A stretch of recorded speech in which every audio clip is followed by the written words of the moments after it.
very quick run through. I was asked a question when we looked at the primary settlement tanks. I said we remove all these solids. Someone actually quite accurately said, well, where do they go?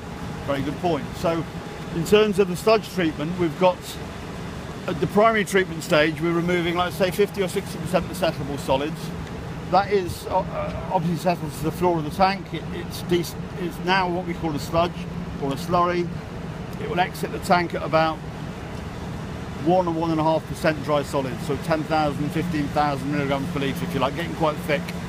That will then be thickened up further to 5% dry solids, which is getting fairly thick, and be blended with the second source of sludge. So as well as the primary sludge, which is just the settleable matter from the sewage, we've also got the excess biological sludge from the activated sludge plant, the surplus activated sludge or waste activated sludge, depending on what your terminology is. Yeah? So those streams are about, on a normal site, probably about 65%, 35%. 65% primary.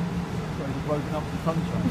It's kind of selective. Or, yeah, let's say 60-40. 60% of the total sludge is primary sludge, maybe 40% from the secondary. That will vary depending on how the site's designed and operated, but that's fairly typical. Those two sludges are now both thickened to about 5%, or separately thickened to about 5%, and they go through anaerobic digestion.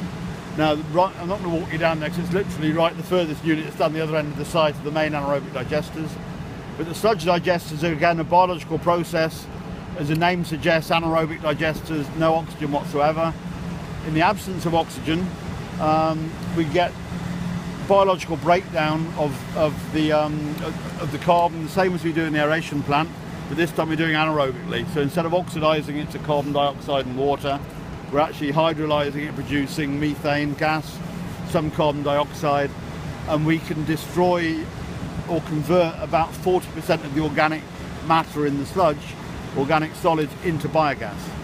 And that gets converted into a biogas, typically 60 or 65% methane by content, that balances carbon dioxide. To enable that to happen, those bugs, again, the anaerobic bugs, are quite slow growing, but also they're very, very sensitive to the cold. So the anaerobic digesters are heated, they're maintained at about 35 or 37 degrees C, and the retention time in the digesters is about 15 days. In that time we'll destroy about 40% of the organic material in the sludge, convert that to biogas. The gas is then used for energy generation in gas engines, a bit like big diesel engines.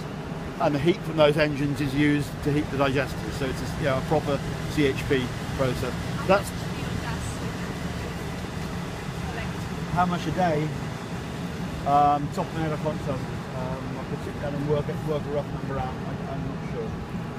Capacity here, electrical capacity here is probably 0.6 or 0.7 megawatts electrical capacity,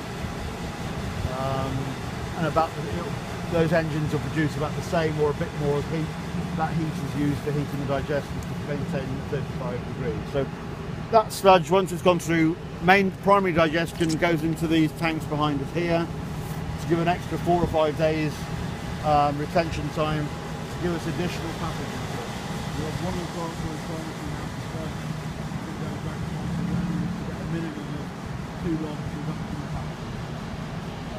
So to ensure that, we have an extra few days retention in secondary digesters. That sludge is now what you can smell. You can smell the ammonia coming off it.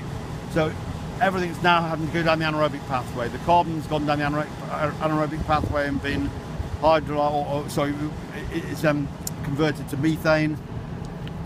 The nitrogen is hydrolyzed to ammonia, but there's no oxidation of ammonia to nitrate. So you're very high ammonia concentrations in the sludge, which is what you can smell. It's gone down your anaerobic path as opposed to aerobic path, yes, and so everything gets reduced rather than, or hydrolyzed rather than oxidized. That digested sludge, which is now, because we've destroyed some of the solids, it went into those digesters at about 5% dry solids, it comes out at about 3.5% dry solids. The rest are now being converted to biogas. That sludge is then centrifuged, so we've got a centrifuge on this platform here. So from 3.5% or 3%, it will thicken it up or produce a cake of about 22% dry solids, which is what we can see on the pad here.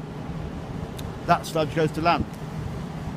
It's still got a lot of nitrogen in it, it's still got quite a lot of phosphorus in it, and it has a lot of organic matter, and the organic matter is actually very good for the soil. It helps give you organic content for the soil, and nearly all UK sludge goes to agricultural land under quite controlled conditions. It has done for quite a long time. But whenever you have a solid separation process, so we've